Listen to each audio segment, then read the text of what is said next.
Hello friends, welcome back to healthy stocks. Recently India Pakistan के बीच tension चल रहा है और इसका नेगेटिव इंपैक्ट हमें स्टॉक मार्केट के ऊपर देखने को मिल रहा है। तो इस गिरावट हम डिस्कस करेंगे कुछ ऐसे स्टॉक्स के बारे में जिनके फंडामेंटल्स बहुत ही स्ट्रॉन्ग है और टेक्निकल लेवल पर ये स्टॉक्स बाइंग पोजीशन पे हैं और रिसेंटली इन स्टॉक्स में FIDIs की एंट्री हुई है। जो पहला स्टॉक है वो है शक्ति पंप्स इंडिया लिमिटेड। ये company different types of pumps and Motors को मैन्युफैक्चर करती है। ये सबमरीन्स के लिए सबमर्सिबल पंप्स बनाती है, सोलर पंप्स बनाती है, vertical multi stage centrifugal pumps बनाती है। वर्टिकल मल्टी स्टेज एक ऐसा पंप है जिसमें मोर देन 1 स्टेजेस होते हैं और इस पंप को वर्टिकली रखा जाता है और इस पंप को वहां पे यूज में लाया जाता है जहां पे हाई प्रेशर की नीड होती है। और यहाँ पे आप देख पा रहे हैं ये company different types of pumps बनाती है। मोटर्स की बात करें तो ये company submersible Motors, EV Motors, surface Motors को बनाती है। यानी ये कंपनी EV सेगमेंट में भी इंटर कर चुकी है और आगे फ्यूचर में EV सेगमेंट में ग्रोथ का कितना स्कोप है ये हम सबको पता है। इस कंपनी का अगर हम टेक्निकल्स देखें तो यहाँ पे हम देख पा रहे हैं कि जो 830 का लेवल है वो पहले इस कंपनी के लिए एक रेजिस्टेंस था जो कि अब सपोर्ट का काम कर रहा है और ये जो ट्रेंड लाइन है ये इस स्टॉक का प्रीवियस सपोर्ट था।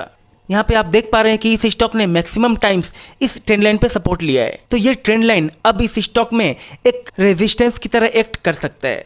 तो ये स्टॉक इस ट्रेंड लाइन के ऊपर सस्टेन कर जाता है तो यहाँ से एक अच्छी खासी रैली दिखा सकता है। और रिसेंटली ये stock 50 and 100 days moving average के नीचे मिल रहा है। इस चार्ट पे हम देख पा रहे हैं कि जब भी ये stock 50 and 100 days moving average के पास गया है वहां से इसने एक अच्छा खासा रिवर्जन दिया है। अब बात कर लेते हैं इसके फंडामेंटल्स की। इस कंपनी का मार्केट कैप 10,486 करोड़ का है, यानी ये एक स्मॉल कैप कंपनी है। इसका करंट प्राइस 872 का है और इसका जो 52 वीक हाई था वो था 1398 का, यानी ये अपने 52 वीक हाई से अच्छे खासे डिस्काउंटेड प्राइस पे मिल रहा है। इसका स्टॉक P 27 का है और इसके इंडस्ट्री का P 42 का है, यानी इस स्टॉक का P इसके इंडस्ट्री के P से बहुत कम है, जो कि इस कंपनी के लिए अच्छी बात है।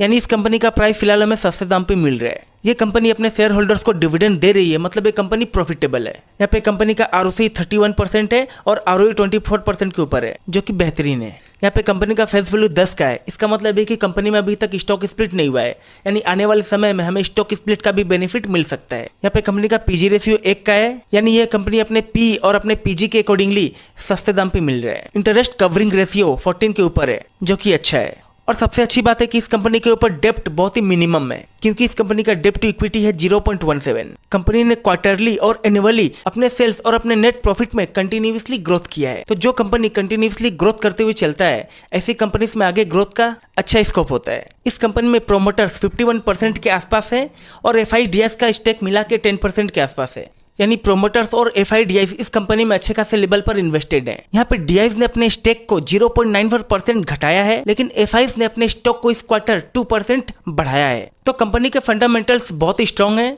और ये फंडामेंटली स्ट्रॉन्ग स्टॉक अपने 52 वीक हाई से लगभग 30% के डिस्काउंट पे मिल रहा है। तो हमने इसके टेक्निकल्स डिस्कस कर लिए, इसके फंडामेंटल्स देख लिए। अब इस स्टॉक में इन्वेस्टमेंट करना नहीं करना आपके ऊपर है।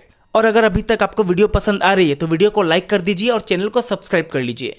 तो आइए अब डिस्कस कर लेते हैं नेक्स्ट स्टॉक को। इस स्टॉक के अगर हम शेयर होल्डिंग पैटर्न की बात करें तो यहाँ पे FIs और DIs ने हेवीली अपने स्टेक को इंक्रीज किया है। यहाँ पे हम देख पा रहे हैं कि 2024 के दिसंबर में FIs का स्टेक था 1.16%, जो कि मार्च 2025 में बढ़कर हो गया 4.31%। वहीं अगर हम DIs की बात करें तो DIs का स्टेक 2024 के दिसंबर में था 0.05% और ये मार्च 2025 के क्वार्टर में हो गया 8.90%। तो किसी कंपनी में अगर FIs और DIs का स्टेक इतने बड़े लेवल पर इंक्रीज होता है तो इसका सीधा सा मतलब है कि कंपनी में कुछ तो हलचल होने वाला है। अब बात कर लेते हैं इस स्टॉक के टेक्निकल्स की। इस चार्ट पे हम देख पा रहे हैं कि ये जो ट्रेंड लाइन है और ये जो 274 का लेवल है इस स्टॉक के लिए एक रेजिस्टेंस है और रिसेंटली ये stock 50 days and 100 days moving average के बिलो मिल रहा है। तो अगर ये स्टॉक इन दो रेजिस्टेंस लेवल्स को ब्रेक करके ऊपर जाता है और इसके ऊपर सस्टेन कर पाता है तो इस लेवल से एक अच्छा खासा रिवर्जन दे सकता है। तो इस कंपनी का नाम है AWL एग्री बिजनेस लिमिटेड, यानी अदानी विल्मर लिमिटेड। इस कंपनी के अगर हम क्वार्टर रिजल्ट की बात करें तो पिछले क्वार्टर के मुकाबले कंपनी ने इस क्वार्टर अपने सेल्स में बढ़ोतरी की है, लेकिन वहीं अगर हम नेट प्रॉफिट देखें तो पिछले क्वार्टर के मुकाबले इस क्वार्टर कंपनी के नेट प्रॉफिट में बड़ी गिरावट हुई है। लेकिन अगर हम ईयर ऑन ईयर बेसिस की बात करें तो पिछले साल के मुकाबले कंपनी ने इस क्वार्टर 34 करोड़ का अपने नेट प्रॉफिट में जंप किया है। लेकिन अगर हम कंपनी का एनुअल रिजल्ट देखें तो कंपनी ने अपने सेल्स और अपने नेट प्रॉफिट में इस साल पिछले साल के मुकाबले क्या कमाल धमाल परफॉर्मेंस दिया है। कंपनी की EPS में भी इस साल पिछले साल के मुकाबले बहुत ही अच्छा खासा ग्रोथ हुआ है। पिछले साल कंपनी का EPS था 1 रुपये 14 पैसे का, जो कि इस साल बढ़ के हो गया 9 रुपये 43 पैसे, जो कि बहुत ही एक्सीलेंट ग्रोथ है। तो जानकारी अगर आपको अच्छी लगी तो वीडियो को लाइक कर दीजिए और चैनल को सब्सक्राइब कर लीजिए और ऐसे ही नॉलेजफुल वीडियो के लिए बने रहिए चैनल पे। तो मिलते हैं अगली वीडियो में।